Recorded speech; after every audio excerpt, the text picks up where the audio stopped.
How's it going, everyone? Data here, and welcome back to the next installment of Can a Team of the 2022 Blank Trophy nominees win the Stanley Cup? Today we're tackling the Selke Trophy nominees, the award given to the best defensive forward in the league. This year, the award once again going to Patrice Bergeron, who had 160 first place votes. He won it by a landslide. It was the fifth Selke of his career. He has received votes for the Selke every single year since 2010, and he's been first or second runner-up, if not the winner, every single year since 2012. So he is one of the best defensive forwards of all time, absolutely, and he won it again in 2022.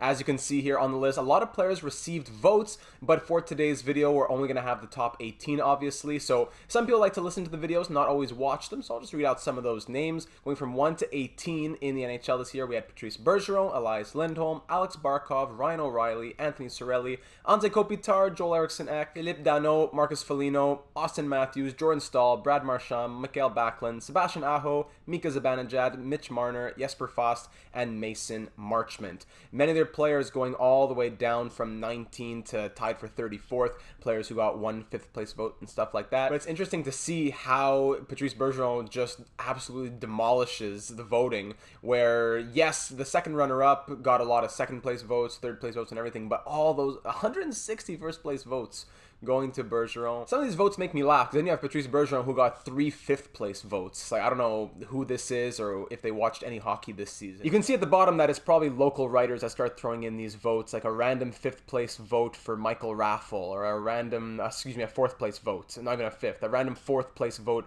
for Jesse Puljujärvi, stuff like that. That's why the votes have to come together to mean something. At least, our 18th forward, Mason Marchment, even though he's on the lower end, at least he had 1 second place vote. That's pretty wild. And as well, 2 4th place votes. So at least it wasn't just one random guy that said, hey, I like Mason Marchment. But again, those 3 5th place votes for Patrice Bergeron do not make sense whatsoever. But I'd even say that maybe the point system should be changed a little bit, because you have Rasmus Asplund, who finishes 19th with a 3rd and 2 4th place votes, 3 total votes. But then Valery Nichushkin in 20th is tied with him, and he got 1 3rd place vote and 5 6th place votes. So 7 votes in total from people who are probably respecting his defensive game a little bit more, as opposed to 2 or 3 Buffalo guys. I don't know. The number of votes have to do something as well. The point system goes 10, 7, 5, 3, 1. But regardless, we do have 18 very strong defensive forwards, as the award is described. Selke is the award that is given to the forward who best excels in the defensive aspects of the game. Regardless, this is one of those awards going to be interesting to see a simulation, because there are no defensemen on the team. It is a 92 overall team with lots of high overall players. Of course, the lineup will be made according to the players who received the most votes. We'll see that in just a moment. The 2 goaltenders, as I mentioned in the Hart Trophy video, the player, whenever there's a spot that has to be filled, we have no other choice, i.e. in this case would be the goalies. We're going to take the at replacement level. 7th D, 13th forward, 3rd goalie. So Alex Stalock and Charlie Lindgren, 2 of the better goalies in the AHL according to overall. They will be the goalies for this experiment, and we'll see if the defensive prowess of these forwards will be enough to keep the puck out of the net while also winning games. Once again, since the NHL is based out of New York, that's where the team is, replacing the lowest rated team in the Eastern Conference with the worst record as well, the Detroit Red Wings. The New York Selkies will come in for them. Injuries are off, line management is on. Let's check out the lines. Alright, so here are the lines in season mode. No line chemistry, everything simulates so much more fast, so it's going to be a great experience for me.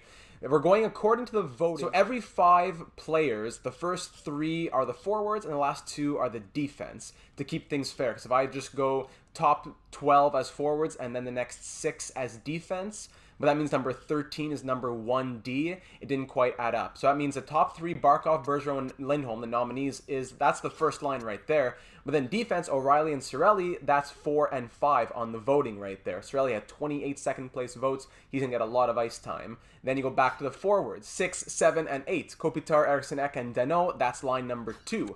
Defense, then you have 9 and 10, Foligno and Matthews. So that's how we're going to be rolling it. As you can see down here, 3rd line, Marchand, Staal, Backlund, with the defense being Aho and Zibanejad. 4th line, Marchment, Fast, and Marner. So last year, when we ran this simulation with the 2021 Selke nominees, the team went 54, 21, and 7, but in the playoffs got swept out of round number 2 by the Maple Leafs. So we'll see if they have any better luck here in 2022. Let's hit the simulation. All right, and in the regular season, the New York Selkies won the President's Trophy with a record of 52, 26, and 4. 2 less wins than last year, but I will chalk some of that up to the 280 overall goaltenders, as opposed to last year. I believe I had Carter Hart as the goalie. I forgot what my reasoning was behind it, but goals for per game, 3.26. Goals against, actually 2.84. So despite the defensive prowess, some of those forwards probably not knowing what they're doing out there on the blue line. Power play was at 23.4%, best in the league, and penalty kills at 85.8, which was top 5. In regular season scoring, Brad Marchand scored 84 points in 82 games. Patrice Bergeron, the winner of the Selke, had 79 points. Great year from him. Barkov, 68. Matthews, 65 as a defenseman. Look at him. But of course, there's probably some special teams time in there. Don't forget that. Starts to drop off a little bit. Kopitar, 57. Lindholm, 53, despite playing on the first line. Marner, 48 as a fourth liner with some special teams. O'Reilly, 46 as a second liner, playing 23.5 plus minutes a night. Jordan Staal, 37, Aho 35, Dano 33, Backlund 32, Zibanejad 23, Foss 20, Cirelli 19 despite 21 minutes a night, Eriksson Ek 18, Marchman 17, Foligno 10. Goaltending, just if you're curious to see what it was, you know what? That's what we're looking for. Replacement level goaltending. 900 some save percentage and a little over, probably like 2.6, 2.7 average goals against. But none of that mattered because in the postseason, the Selkies captured the Stanley Cup, taking down the Hurricanes in 5, the Panthers in 7, the Blue Jackets in 6, and taking down the Oilers in a 7-game Stanley Cup final. In the postseason, Barkov exploded, 28 points in 25 games, Marchand 23, Bergeron 20, and down the list we go. Kopitar, Matthews, Lindholm, O'Reilly, Staal, Aho, some performers here in the postseason.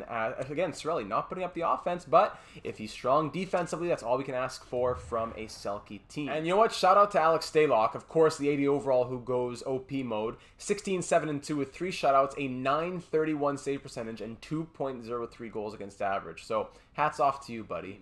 Awards now. Stanley Cup, President's Trophy, individually anything for us. Conn Smythe to Barkov, and that's it. Not even the Selke itself, as it goes to the real Patrice Bergeron. So there you have it, ladies and gentlemen. That might be our first Stanley Cup from a award team. I don't quite remember last year, but definitely for 2022, that is our first Stanley Cup. As the Hart nominees lost in the Stanley Cup final, a team with no defensemen, the Selkies, win the Stanley Cup. I'm excited to see the rest of the teams, and I hope that you are too. So leave a comment. Which team are you excited to see? The Norris, the Calder, the King Clancy, the Masterton. Much more to come, so make sure that you are subscribed so that you do not miss out on any of those uploads. Leave a like if you enjoyed watching this little experiment, and let me know in the comments, do you think this is possible? Could a team of Selke nominees actually win? I'd be curious. So again, thank you for taking the time, and looking forward to seeing you again in the next one.